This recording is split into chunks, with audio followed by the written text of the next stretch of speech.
يبحث عشاق كرة القدم العربية والآسيوية في الوقت الحالي عن القنوات الناقلة وكيفية مشاهدة مباريات دوري أبطال آسيا مجانا بمشاركة الرباعي السعودي الهلال والاتحاد والأهلي والنصر.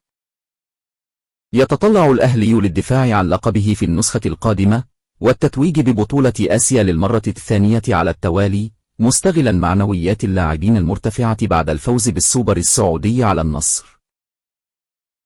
يتأهل أصحاب المراكز الثمانية الأولى لدور ال16 من آسيا، فيما ستلعب الأدوار النهائية بنظام التجمع في السعودية ابتداء من دور الثمانية وحتى نهائي البطولة.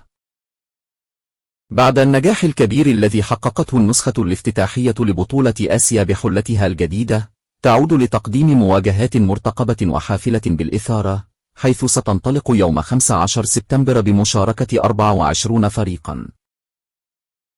القنوات الناقلة لمباريات دوري أبطال آسيا.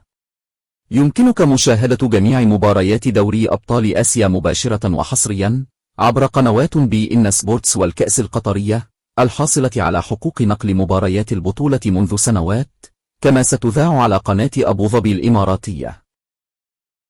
وأخيرا ستنقل عبر قنوات 8 الجديدة.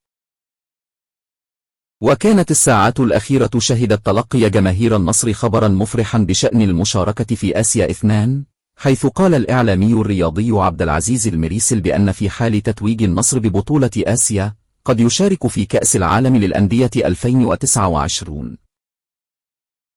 وجدير بالذكر بأن نادي الأهلي السعودي ضمن المشاركة في كأس العالم للأندية 2029 بعد الفوز بدوري أبطال آسيا النسخة الماضية.